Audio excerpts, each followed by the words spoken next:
This Brother Peter with tidbits from the Word. What's bad about dying?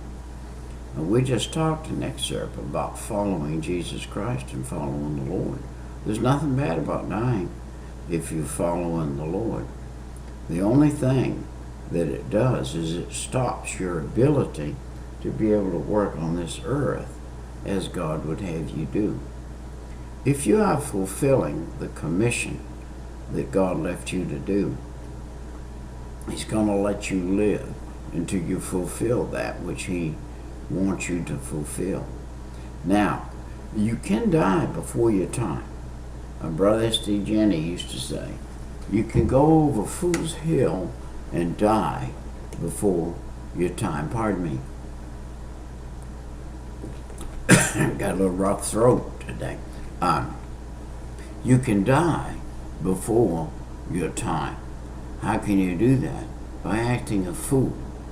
If you are filled with the Holy Spirit, if you have Jesus in your heart, if you are an ambassador, and you go out here and you break the rules of an ambassador, you're away from your protection, and you can end up dead. And by going into a violent place, you can end up violently hurt.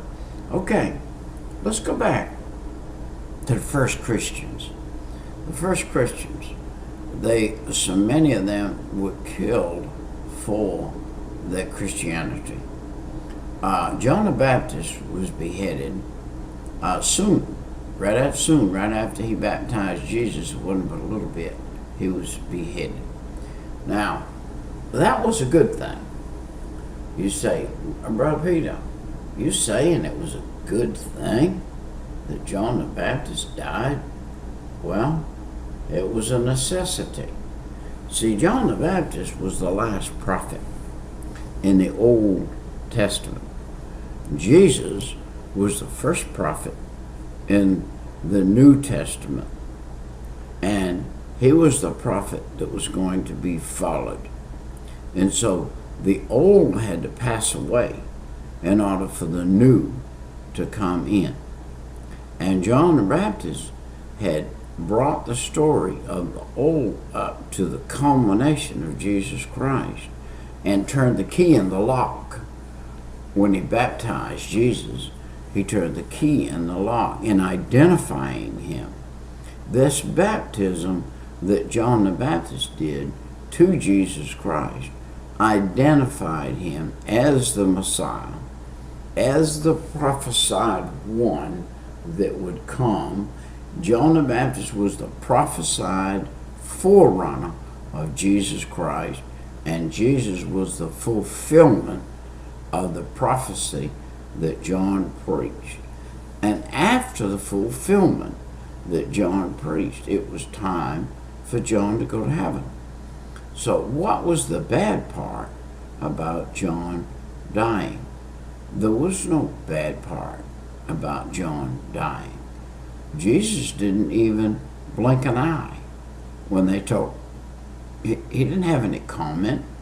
He didn't have anything to say. He went on about his business, knowing that John had gone to wait for him to come in a different location. The location being paradise at that point. Now, John the Baptist went into paradise, and the last guy we know that went to paradise went with Jesus on the day that he went, and that was the fellow off the cross. Jesus said to him, he said, "Save me, Lord." And Jesus said to him, "Because of thy faith, you being on this cross, this day you shall be with me in paradise." What did he say to the man? He was saying to the man, because you believed, you're going to be where I am. Wow, what a statement.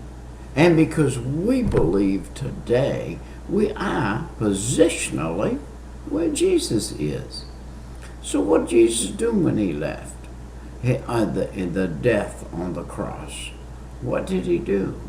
He left people behind that didn't know they were supposed to be joyful, and they were all tore up and everything, and they were supposed to be joyful that their master had gone on to fulfill what he was sent to do, so that he could send the Comforter. While he was walking on this earth, he was one man. He could only come to people one-on-one. So, where after he left, he sent the Comforter that could go on everybody all at the same time. So it was very important for him to do that. Well, anyway, John the Baptist went on before Jesus. The guy on the cross went on with Jesus. And then what did Jesus do? Well, when he went to the grave in death, through death, he left this world and went straight down into the heart of the earth. He walked through hell. Fire had no touch on him. Fire did not touch him.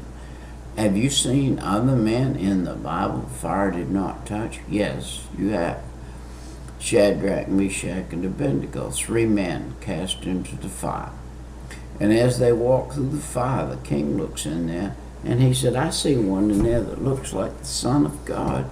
That was Jesus, the forerunner of himself, and that's called a theophanies. It was in the Old Testament, and he was in the fire. Who do you think was with Daniel when he laid in the lion's den? And the lions didn't eat him.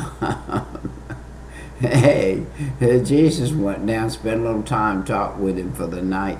And the lions said, wow, we know who you are. And you're the one that created us. And you're the master. And we definitely will do what you say, and we won't eat this man. And so here we are, Jesus, the Messiah, and he's on the cross.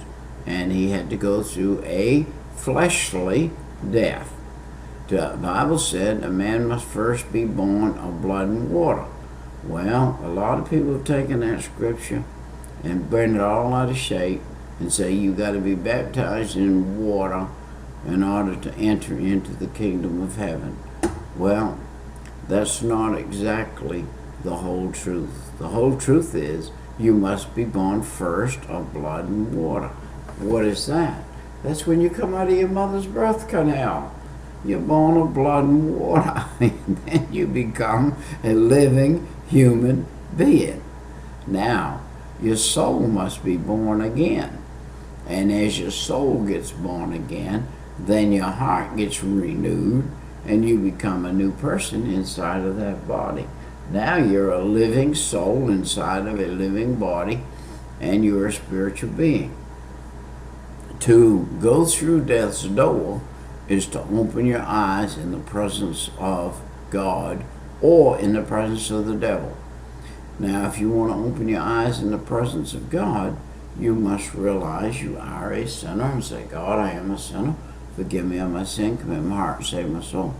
With that action, it's like putting gas in the tank. And the Holy Spirit comes along and fills you up for the first time. Now you're driving down the road and you're going to run down. Lower and lower and lower and lower and lower in your gas in your tank in your car. When that needle says right down there near that empty mark, you say, man, I better do something about this or I'm not going any further. Well, that's the way with the spiritual life of a spiritual man. If he allows himself to get down lower and lower and lower and lower, he's going to have to fill up.